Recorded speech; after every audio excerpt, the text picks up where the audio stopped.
Fin du 5e sommet des pays membres du BRICS. La première journée hier a été marquée par une cérémonie culturelle.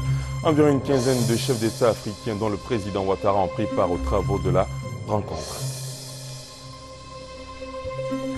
Pâques est une période de grands mouvements migratoires internes et de fragilité sécuritaire. Le ministre chargé de la Défense en est conscient et veut anticiper avec un dispositif approprié.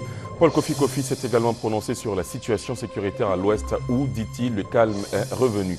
Et puis la Banque mondiale et l'Union européenne au secours des populations à revenus modestes.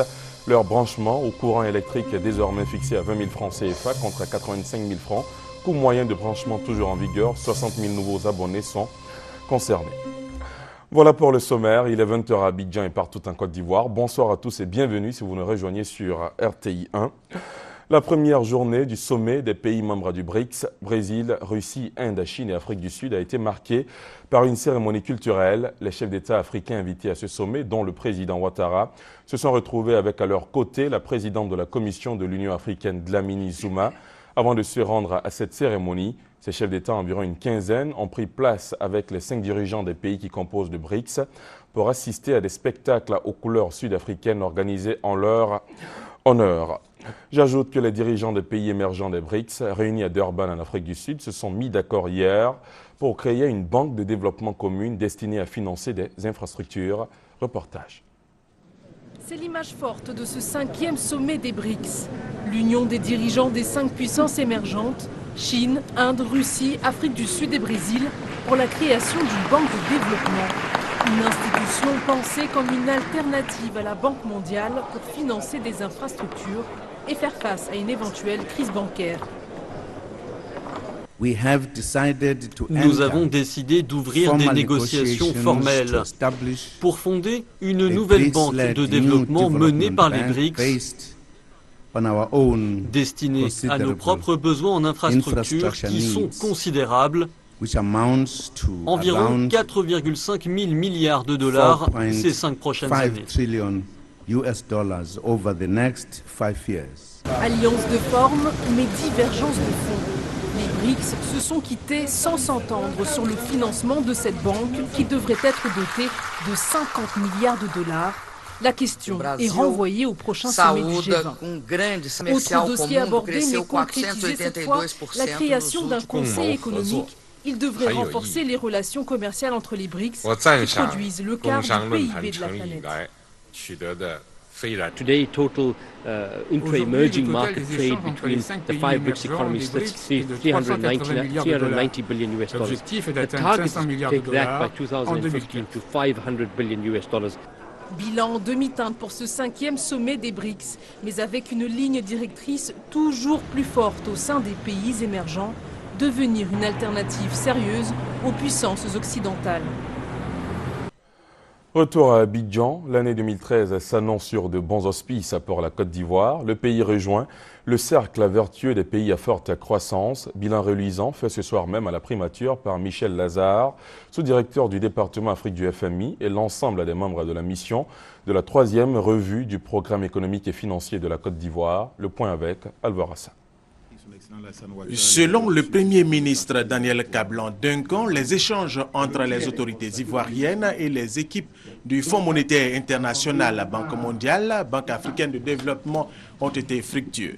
Cela dans le cadre de la 3e revue du programme soutenu par la facilité élargie du crédit. Et ce qui lui permet d'affirmer que la dynamique économique enregistrée depuis la sortie de la crise se confirme. Le taux de croissance du produit intérieur brut pour l'année 2012 s'établit à 9,8%. Donc 9,8% contre une prévision initiale de 8,1% estimée donc en mars 2012 et qui avait été révisée donc à 8,6% en septembre 2012. Donc comme vous le voyez, nous tutoyons les deux chiffres avec 9,8%. La Côte d'Ivoire rejoint le cercle vertueux des économies à forte croissance en Afrique et dans le monde. Cela devrait se maintenir en 2013 avec une prévision de croissance de 9%. Avec le raffermissement de la croissance en 2013, la population ivoirienne devrait mieux ressentir les retombées positives Pour le chef de la mission du Fonds monétaire international, Michel Lazare, les deux parties sont parvenues à un accord provisoire sous réserve de son approbation par la direction générale et le conseil d'administration du Fonds monétaire international. Si les politiques économiques du gouvernement pourraient être soutenues par un décaissement de 48,8 millions de droits de tirage spéciaux, soit environ 74 millions de dollars, la réunion du conseil d'administration qui approuvera cette décision est prévue pour fin mai 2013. L'inflation s'est établie à 1,3% en 2012 et l'exécution budgétaire a aussi été meilleure que prévu. Il invite donc le gouvernement ivoirien à poursuivre la mise en œuvre de son programme de réforme et améliorer le climat des affaires pour que le pays se mette définitivement sur le chemin du développement.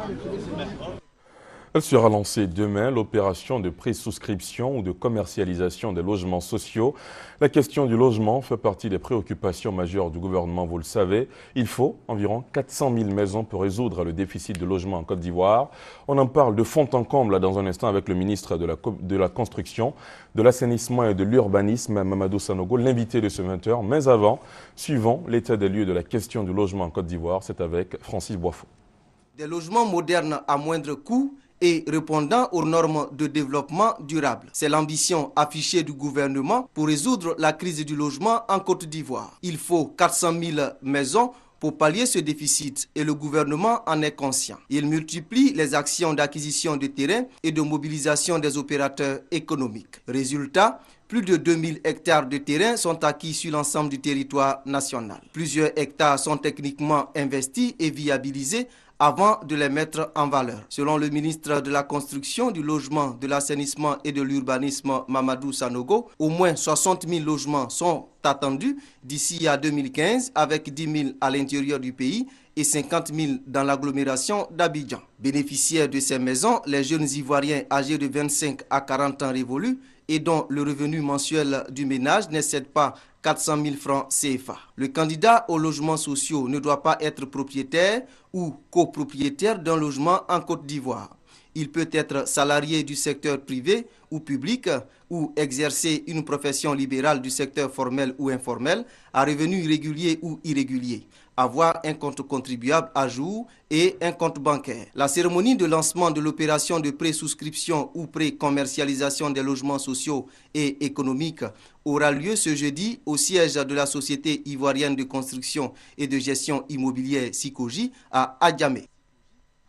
Comme annoncé, je reçois pour vous, chez vous, le ministre Mamadou Sanogo, ministre de la Construction, de l'Assainissement et de l'Urbanisme. Monsieur le ministre, bonsoir. Bonsoir. Alors, depuis le dernier remaniement ministériel qui remonte au 22 novembre dernier, votre portefeuille a été renforcé, s'est ajouté le logement.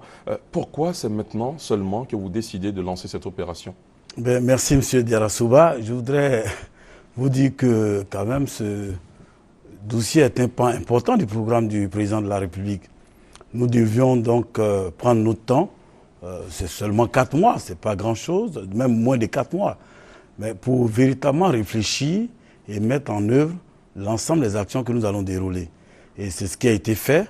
Vous savez que, comme d'ailleurs l'élément qui est passé nous l'a rappelé, il y a un déficit effectivement structurel de 400 000 logements dans notre pays. Et Abidjan, chaque année, connaît une augmentation de sa population de l'ordre de 115 000 habitants par an. Chaque année, 115 000 nouvelles personnes donc viennent s'installer dans cette ville. Et bien sûr, l'État a décidé, le gouvernement a décidé d'adresser ce problème en réalisant donc un programme de 60 000 logements d'ici donc les 3 années qui suivent. 50 000 dédiés à Abidjan et 10 000 à l'intérieur du pays. Alors, pour mettre en œuvre un tel programme, il fallait définir un certain nombre d'actions. La première des choses, c'était d'abord de voir un peu l'accompagnement des promoteurs. Il fallait que les promoteurs puissent avoir des conditions assez favorables. C'est ainsi que dans l'annexe fiscale 2012, le gouvernement a accepté de leur accorder beaucoup de facilités. Ensuite, il fallait revoir le cadre réglementaire global. Vous savez, au niveau de la purge des droits coutumiers, parce qu'en réalité le foncier est l'élément important en matière de logement, il fallait donc résoudre ce problème pour fixer des taux qui puissent être uniformisés du nord au sud, de l'est à l'ouest. Ensuite, il fallait redynamiser les instruments financiers que sont le CDMH qui est un compte logé à la BNI, et le FSH, qui est un autre compte aussi logé à la BNI, pour les adapter aux capacités de nos concitoyens. Tout ce travail, il y a beaucoup d'autres choses que je ne peux pas citer ici. Il fallait donc prendre 4 mois au moins pour y arriver. Je pense que nous y sommes aujourd'hui. Nous sommes prêts pour démarrer.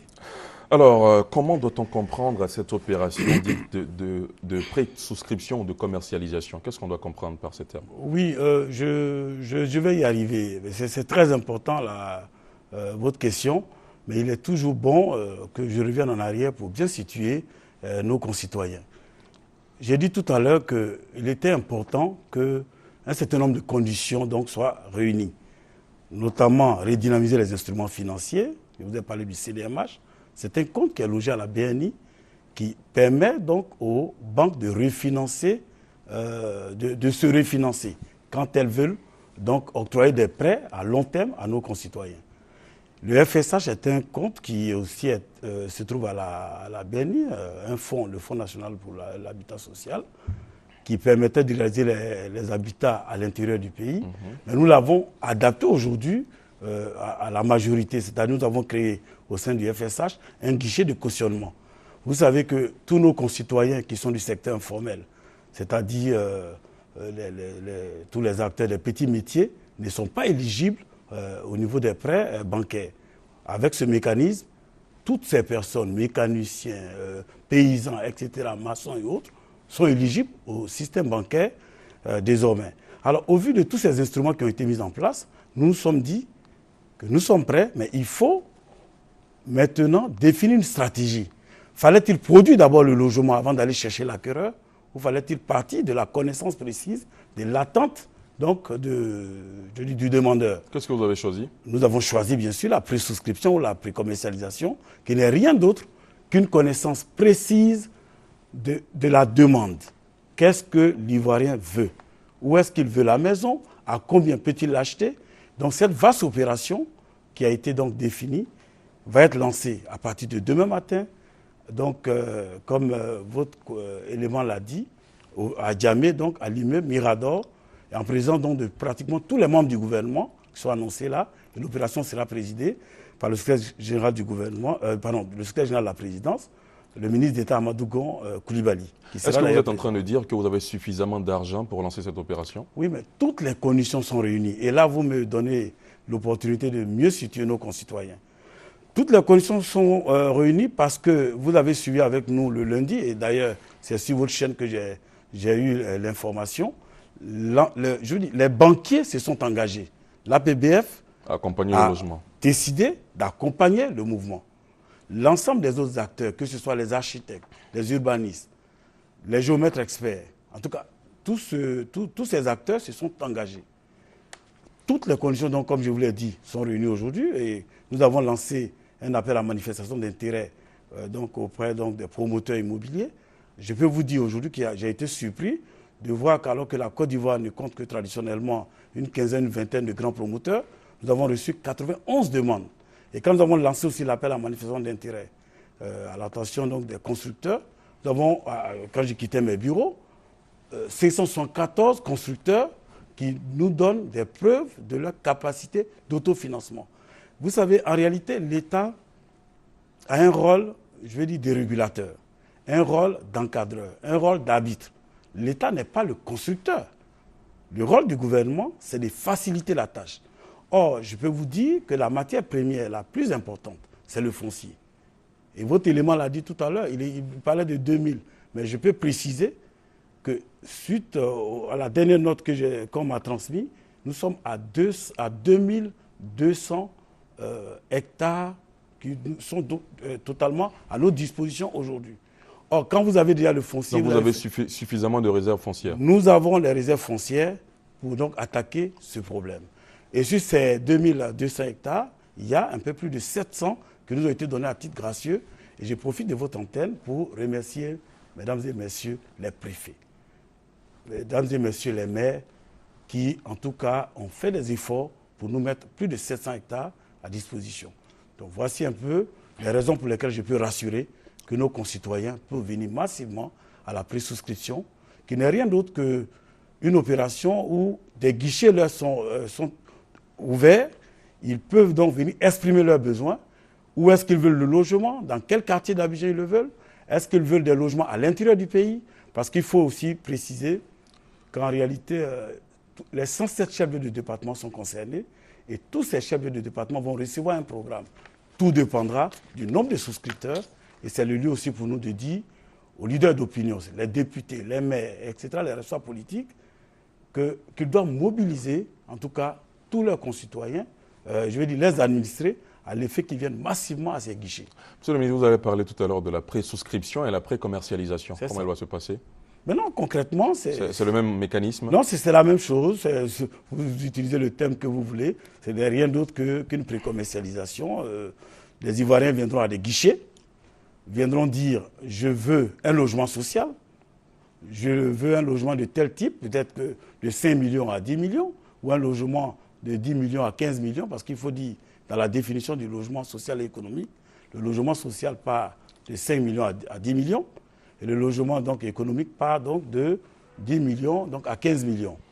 Et il faut, comme votre élément nous l'a rappelé tout à l'heure, il faut être bien sûr un Ivoirien. Il faut que le ménage n'ait pas un revenu, madame et monsieur, en tout cas au-delà de 400 000 francs CFA, etc. Tous ces éléments ont été rappelés. Mais ceux qui ne sont pas éligibles peuvent aussi venir. C'est-à-dire ceux qui ont un salaire au-delà de 400 000 peuvent venir à ces guichets.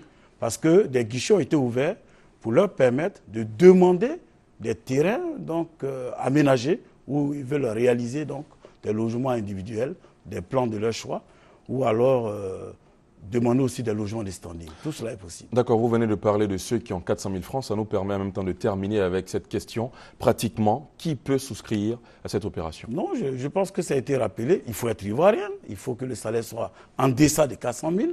Donc, ça a été le salaire de monsieur et de madame à la fois, ou en tout cas de la personne toute seule. Il faut que le salaire ne dépasse pas 400 000.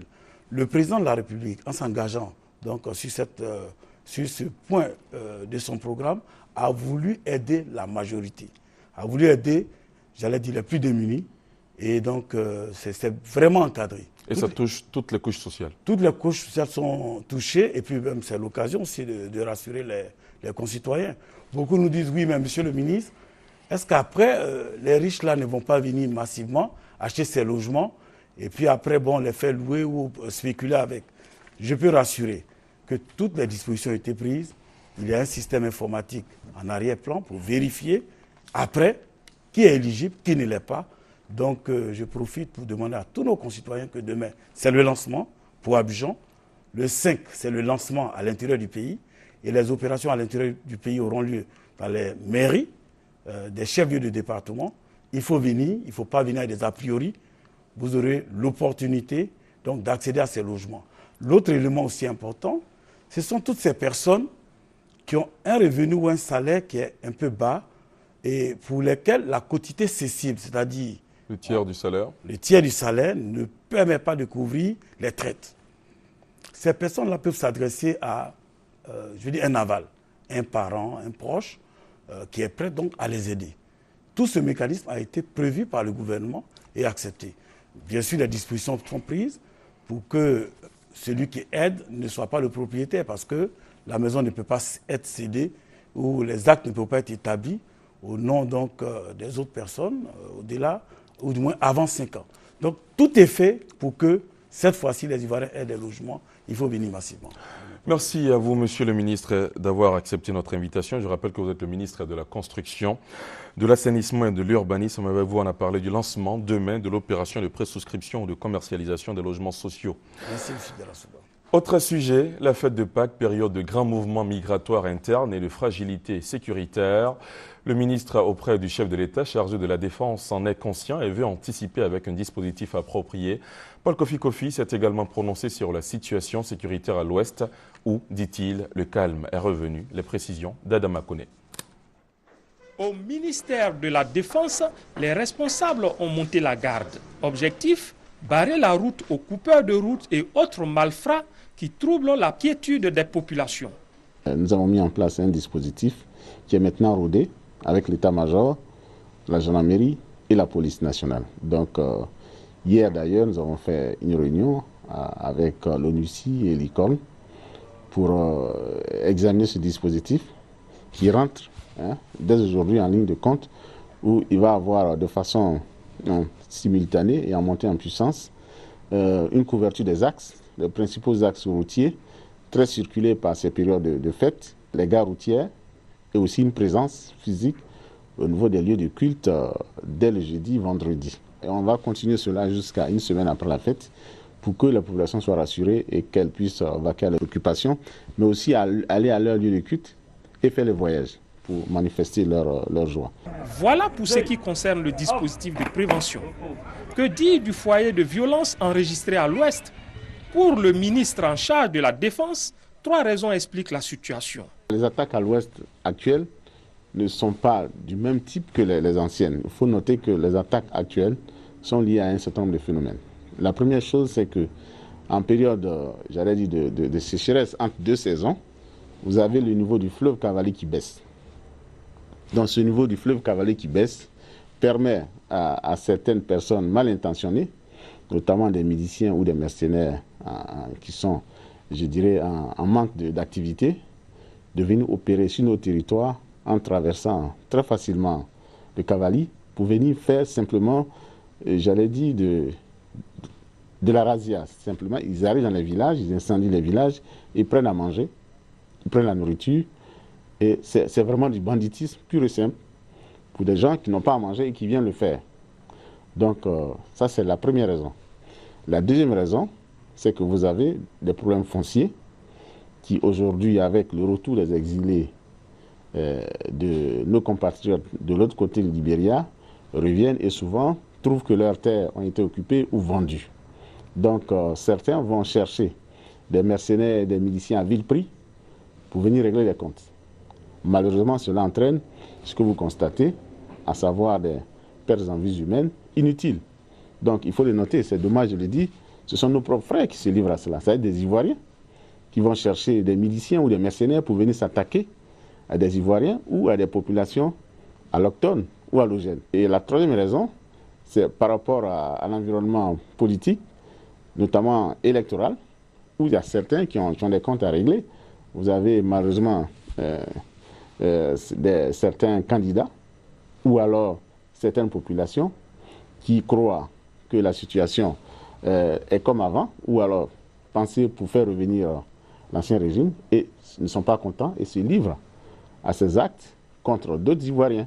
Le calme est-il donc revenu? La situation est calme, sous contrôle. Depuis les derniers événements, dernières attaques, nous avons renforcé le dispositif. Nous allons continuer à le faire. Nous allons faire une montée en puissance. Là où il y a encore des conflits, là où il y a des risques, nous allons renforcer. Nous allons réallouer la mobilité vers ces zones, mais aussi renforcer en moyens humains et tout ce qui va avec, naturellement. Et aussi renforcer les patrouilles mixtes avec nos amis de l'ONUCI qui vont utiliser également les Mi-24. Nous avons demandé à ce que cela soit fait et l'accord a été donné. Tout semble alors bouclé pour une période pascale apaisée. Les éléments sont au garde à vous, prêts pour les ordres. Elle s'est tenue hier dans la capitale ivoirienne, la réunion extraordinaire du comité des chefs d'état-major de la CEDEAO. La rencontre vise la mise sur pied d'une opération des Nations Unies adaptée à la situation au Mali, devant remplacer les troupes françaises après la révision de leur mission. Les conclusions de ce rendez-vous avec Kwadio Kwame depuis RTI Boaké. Était à Yamoussoukro pour la réunion extraordinaire du comité des chefs d'état-major de la CEDEAO, les membres des délégations des Nations Unies, de l'Union africaine, des membres du comité des chefs d'état-major de la CEDEAO, des partenaires et du Tchad. Tous ont répondu à l'appel de cette organisation sous-régionale dont l'un des États membres traverse une crise sans précédent de son histoire. La détermination des acteurs a aidé le pays à sortir de l'impasse dénote de l'importance de la menace qui dépasse ses frontières. Il est donc question de la mise sur pied d'une opération des Nations Unies adaptée à la situation au Mali. Nous nous retrouvons pour apprécier la situation et faire des recommandations appropriées afin de garantir un succès certain au passage de la MISMA à une mission des Nations Unies. Tous les intervenants ont remercié les partenaires bilatéraux et multilatéraux qui, par leur appui logistique, ont contribué au déploiement des forces de la MISMA. Avec une telle mobilisation, le Mali retrouvera certainement une paix durable.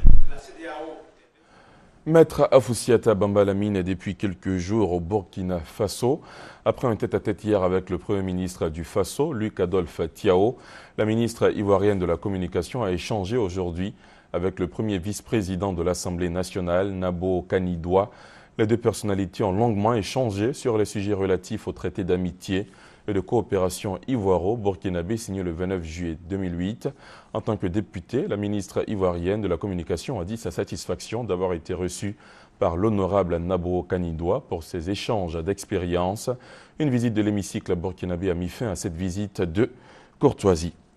Toujours sur place à Ouagadougou, la ministre ivoirienne de la Communication s'est rendue au Conseil supérieur de la communication du Burkina Faso. Le témoignage de notre envoyé spécial, Gabriel Zani. Le Conseil supérieur de la communication CSC du Burkina Faso a été visité ce mardi par le ministre ivoirien de la communication Afoussiata Bamba Lamine et son homologue burkinabé Alain-Edouard Traoré. Chargé de la promotion de la liberté de la presse, le CSC joue un rôle de régulateur essentiel en période électorale, selon Béatrice Damiba, présidente de l'institution. 178 radios et 61 chaînes de télévision, soit au total 239 médias audiovisuels, tous genres confondus, émettent et diffusent des informations sur le territoire national burkinabé. Le ministre Afoussiata Bamba Lamine s'est réjoui de toutes les sommes d'informations reçues au cours de cette visite. Elle pourrait s'en inspirer pour apporter des innovations majeures en Côte d'Ivoire. J'ai pu m'apercevoir aussi des différences qui existent chez nous, puisque la Haute Autorité de la Communication Audiovisuelle, qui est la ACA, qui joue le même rôle que le CSC au Burkina, ne s'occupe que de la presse écrite et donc des radios. Donc ne s'occupe pas, par exemple, de l'aspect publicitaire qui relève d'un autre organe. Ce sont des exemples qui m'ont séduite et que j'espère effectivement pouvoir exporter en Côte d'Ivoire. Toutes les visites effectuées par Afoussiata Bamba Lamine dans les structures de médias publics du Burkina Faso s'inscrivent dans la dynamique de l'accord de partenariat conclu lundi 24 mars avec son homologue burkinabé Alain-Edouard Traoré. Pour terminer sur ce sujet, sachez que Maître Afoussiata Bamba Lamine a été reçu ce mercredi par le président burkinabé Blaise Compaoré. Dans un autre registre, la Banque mondiale et l'Union européenne au secours des populations à revenus modestes. Leur branchement au courant électrique est désormais fixé à 20 000 francs CFA contre 85 000 francs, coût moyen de branchement toujours en vigueur. 60 000 nouveaux abonnés sont concernés. Les précisions de Noël Niagno. Avec ce geste, Adama Toungara, ministre des Mines et Énergie, donne le top départ des branchements sociaux. 60 000 nouveaux abonnés à revenus modestes sont concernés, particulièrement les clients des zones d'habitation spontanée à forte densité de population. Cette opération va permettre à ces populations de bénéficier d'un service essentiel, l'accès à l'électricité et à ses avantages socio-économiques. Nos parents qui n'ont pas assez de moyens ont aussi droit au bonheur. Leurs enfants doivent étudier, eux-mêmes ont besoin de suivre la télévision, dormir avec un ventilateur, charger leur portable et conserver des aliments au frigo. Les populations cibles ne paieront désormais que 20 000 francs CFA contre 85 000 francs, coût moyen de branchement. Le solde 65 000 francs est payé à la CIE sur les ressources du fonds pour le compte du demandeur. Le demandeur rembourse l'avance que lui aura consenti le fonds en 13 bimestres maximum à raison de 5 000 francs par bimestre en moyenne, ce qui correspond à 26 mois. Les populations saluent l'initiative et attendent maintenant l'accès à l'eau potable. Dans presque toutes les maisons ici, il y a au moins 20 à 15 bidons de 20 litres qu'on doit chercher l'eau aussi. Le courant, j'espère que l'autre arrivera. Ce projet est la sous-composante portant extension du réseau de distribution dans l'agglomération d'Abidjan. Le fonds est financé par la Banque mondiale à hauteur de 2 milliards de francs CFA. On termine en culture avec le Festival international de la culture et des arts de Daoukro, FICAD. Le festival a ouvert les portes de sa 9e édition samedi dernier. La présente édition va mettre à l'honneur et valoriser les cultures bran et atier, richesse de la Côte d'Ivoire, et celle du peuple frère du Sénégal, Charles Tatou. cadre de brassage de toutes les cultures ivoiriennes, le Festival international de la culture et des arts de Daoukro veut, à travers les valeurs culturelles, contribuer au rapprochement des peuples, facteur de l'unité et de la réconciliation. Le FICAD a été porté sous les fonds baptismaux en 2004. Pour nous, il était important de désorienter un tant soit peu l'opinion nationale, la population de la politique politicienne. Aujourd'hui, notre objectif majeur d'abord, qui est de créer une communion des fils et filles de la grande région du Ufou, a été atteint. L'édition 2013, 9e du genre, met à l'honneur deux grands peuples, notamment le Bron au nord-est de la Côte d'Ivoire, avec son obidombier caractérisé par 6 danses, dont Aldoua, la danse des nobles venus d'Assuefri, et Latié au sud du pays, avec l'un de ses orchestres célèbres, l'Aïwo Orchestra d'Azopé. Outre ses valeurs culturelles ivoiriennes, le FICAD mettra également à l'honneur la culture sénégalaise avec la prestation attendue d'une troupe théâtrale arrivée de Dakar. L'inspecteur d'État Nyamien Ngoran et l'ex-ministre Moïse Koumoué Kofi, respectivement représentants du président du PDCI RDA et du Premier ministre, ont salué l'initiative, réaffirmant leur engagement à œuvrer pour des actions en faveur du FICAD. Plusieurs prestations de danse traditionnelles de Daoukro et des autres régions voisines ont ouvert le rideau de la 9e édition du FICAD à Daoukro. Voilà qui marque à la fin de ce journal. Merci de l'avoir suivi. L'information se poursuit sur notre site internet www.rti.ci. À demain 20h. Bonsoir.